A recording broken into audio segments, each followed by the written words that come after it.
Hello everyone, this is Giulio Coraggio, location head of the Italian Intellectual Property and Technology Department at the global law firm DLA Piper. This is the podcast Legal Leaders Insights, where with legal leaders we explore the challenges of innovation. Today I'm with my colleague Tommaso Ricci, and we're really happy to have as our special guest Santiago Silva. Santiago is Senior Legal Counsel in the Marketing, Media and IT department at Red Bull, and particularly he focuses on artificial intelligence and esports. So we're really looking forward from what Santiago can share with us. Hi guys. Good morning. Good morning, Santiago. Good morning. And thank you very much for being here. You told us that you will share with us your personal views. So you're not representing Red Bull in this talk, but obviously we're really curious to know your background and how you reached this point in your career, and obviously how you see the AI world evolving. But let's start from the beginning. Santiago, can you share with us a bit of the key moments of your career, the decisions that shape your legal career, and what led you to focus on emerging areas like AI and esports that probably were not so much explored, at least a few years ago? No, first, thank you for the invitation to be here. It's good to be here, actually. And yes, what you said is that I didn't just specialized in AI and esports, as you might think, right? Because these are quite not new areas, but they are quite innovative in terms of technology itself. So you don't just learn them on college. At least when I took my bachelor, it was not like an option to have an AI or esports course. I think but just to go to your question, I think one of the initial key moments that I had like an interaction with technology in law was when I started to work on the Data Protection Authority. It was quite important.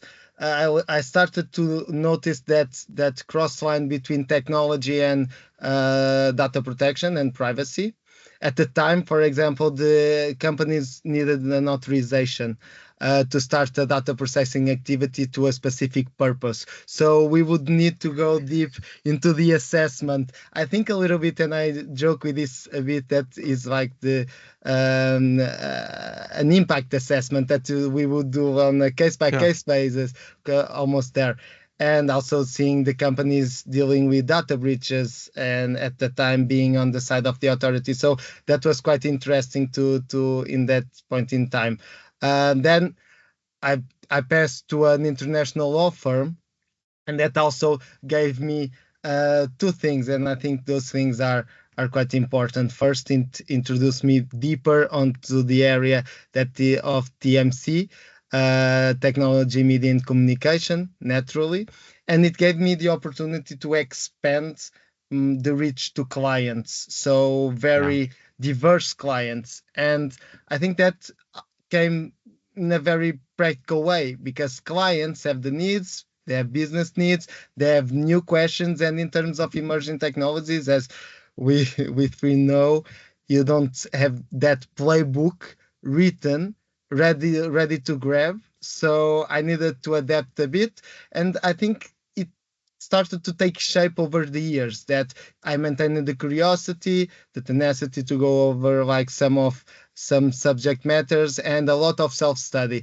Now you have a lot of courses, of course, but at the time, no. So you needed to do a lot of self-study. So I didn't just fall into those areas. I think I just went a little bit for them.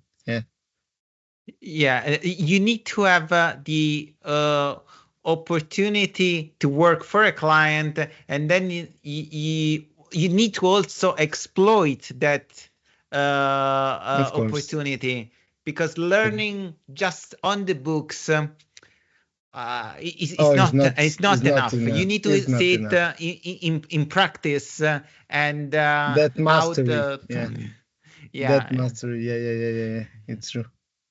especially in our technological field. I mean, this is evolving so fast that every book is just like a picture. So the picture captures something in the past, whereas we are shooting like in a video, dynamic video mode. It's an action movie, so everything is happening super fast. And talking about action movies, like we know that Red Bull is really known for pushing boundaries, entering unconventional spaces, and so this mindset, has it in any way influenced your mindset and your approach as a legal professional? You discussed that you approached some innovative fields like AI and esports. And I remember when we approached that, there was like no jurisprudence, no case law. Everything was in the shaping mode. So how has that also influenced your mindset? Yeah, well, that yeah, that is a very good question. I I want to say this. First, yes, Red Bull influenced me in a very positive way. That goes without saying, and not being an ambassador to the brand, of course, but as someone that works within the company, there is a huge sense of what we call freedom, and that allows us to achieve that best version of ourselves professionally. And I think that resonated a lot with me on the professional level, because it basically doesn't shape you on to that normal formal type of thinking. So you start to like be more expansive on the way that you think about legal questions. And one very special thing for me is that I think this comes very closely with the philosophies of the company themselves. That's why you have that expression that you always see in commercials and etc. advertisement, that Red Bull gives you wings. So that wings to people and ideas. So that is really a thing that is not a thing, an invented just thing. It's a philosophy. Really, it's a philosophy. We really feel that. Actually, like, as a point of curiosity, if you have that curiosity, one time I was already speaking with you, Giulio, about it, and Tommaso, there is a book that is Wings for People and Ideas that combines exactly that history of the company with the philosophy that it enacts. And that philosophy passes not only the consumer, but also for me as an employee. Just to have an idea, there are like three main pillars, I would say, that is freedom and responsibility, for example, and they are really a part on how we work. And when we talk about freedom, we talk about simple things like how to structure your work, set the priorities, bring forward new ideas. And just this, in this emerging technology side, it's everything, because you have that freedom of like taking the legislation, it's new, you start to read because you are with that responsibility within your companies, but you go for it, you are challenged to go for it. And that also brings like another thing, that is the meaning, that is this meaning that you are not just here to advise on adhering to regulation specifically, right? So you are not just incentivized, hey, you have here a regulation, please go through it and implement it as such. No, you are really under like a team that helps, and that helps business, for example, to shape their model, the business models, or how to implement this new technology. So having the opportunity of being there and trying to like do the best that you can while coming from the legislation side, from the legal side, is quite special to develop this type of environment in a very responsible way. So it gives that purpose to work. And yeah, one of the last ones is the mastery itself. So you don't just get good at it, you are incentivized to excel. And if you think about like how the athletes from Red Bull, they excel, they do things that are not like at the reach of everyone, just for the ones that are high performers and etc. So it really gives you that humanistic part that you can really be or achieve something that is special for you, and not just be that square of a lawyer. You are pushing boundaries, not and you are really business partners. That's That's particularly interesting because like professionals like you, Santiago, you are into an environment which is changing with internal clients which are high demanding because they have to move fast and do things that other companies are not doing. So this also challenges you as a legal professional to think about solutions which other lawyers are not thinking at the moment, and generates creativity also in the legal profession that you're performing.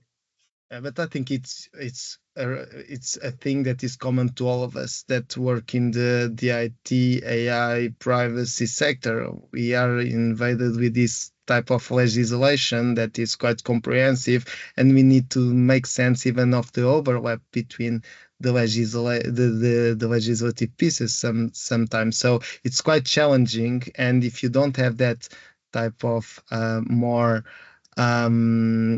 let's say flexibility, mental flexibility, I think it starts to be quite difficult. And we saw that, for example, with GDPR. If you try to do like a very strict interpretation of the wording of the GDPR, sometimes you wouldn't not be able to allow business to come up with a business solution.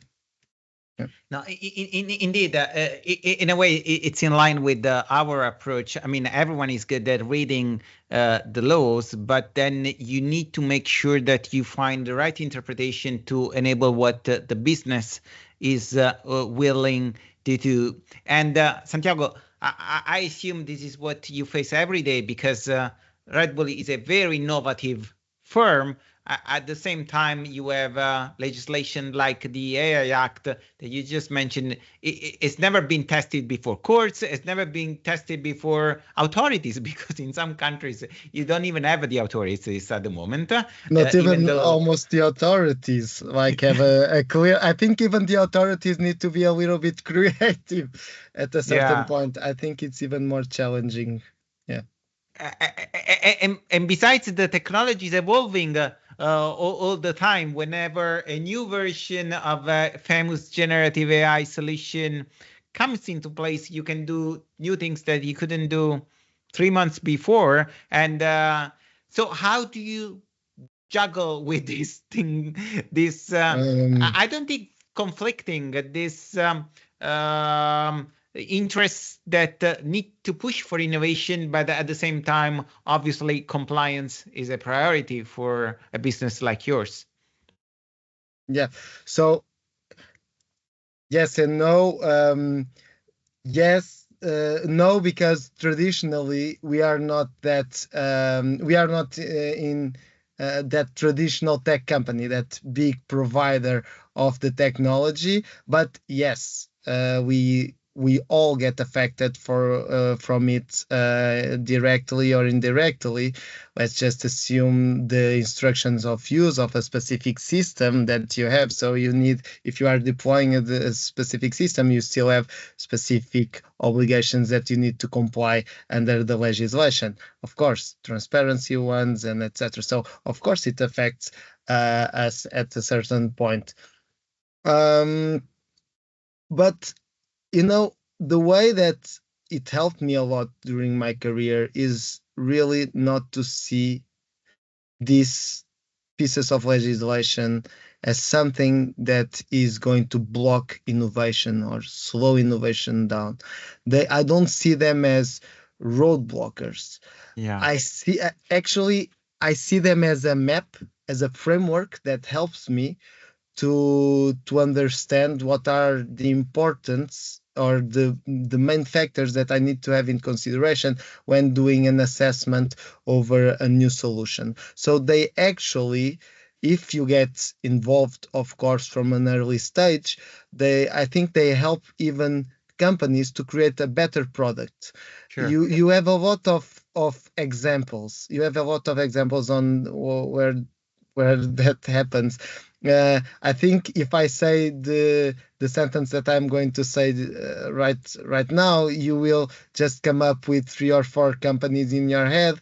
If someone does privacy as a feature in which they can sell it to the clients, like privacy is an add-on, it's a feature. We have privacy enhanced technology in our devices, and we relate more in the business of trust. So we create that trust environment. You can trust us, so trust our product, buy our product. So I think if you really take this type of legislation in a smart way and just don't see them as roadblockers, I think they can have even the opposite way. Of course, there are struggles. Of course, there are obligations that are stricter than others, and they are going to pose some challenges. But it's not entirely true, I think, for me in the personal level, that this legislation are just here to block innovation. I think that is a very dangerous type of argument.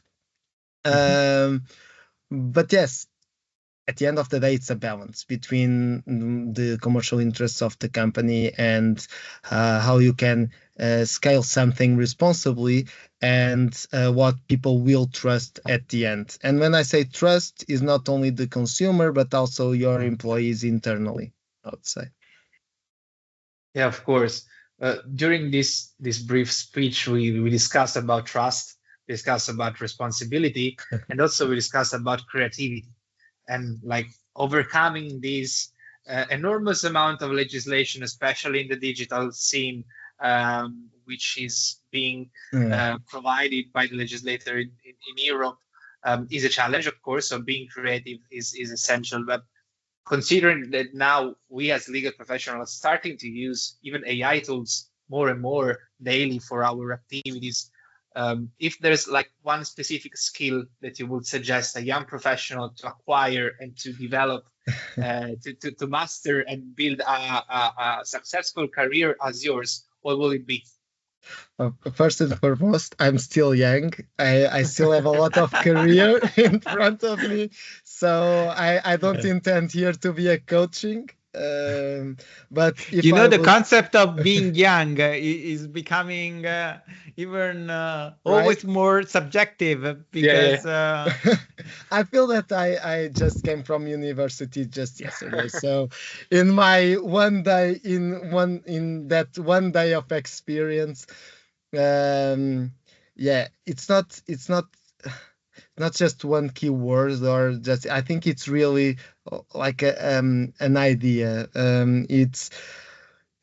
I think it's very important to learn to navigate ambiguity and being creative while doing it.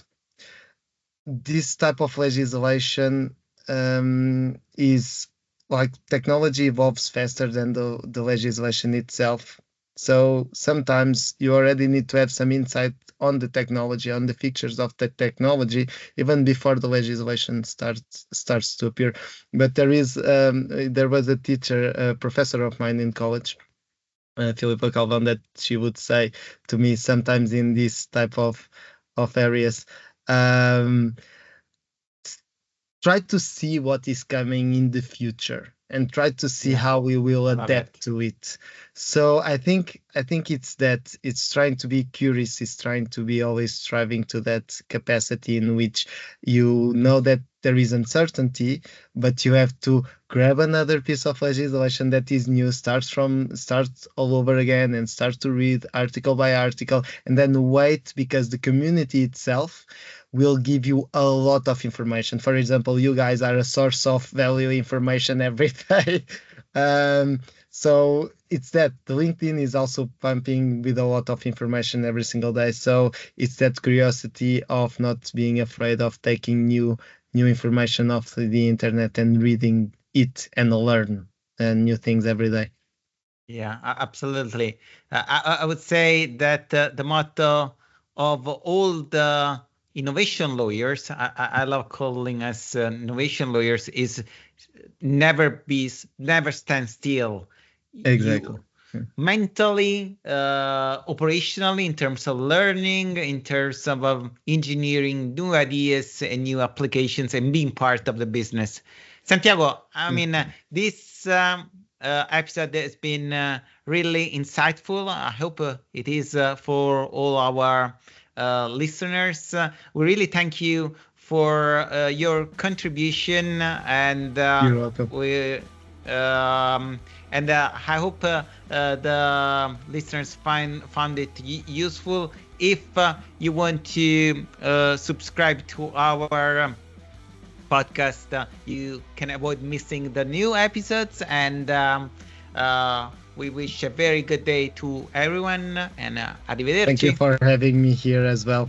Thank you, guys. Thank you, Santiago. Have a good day.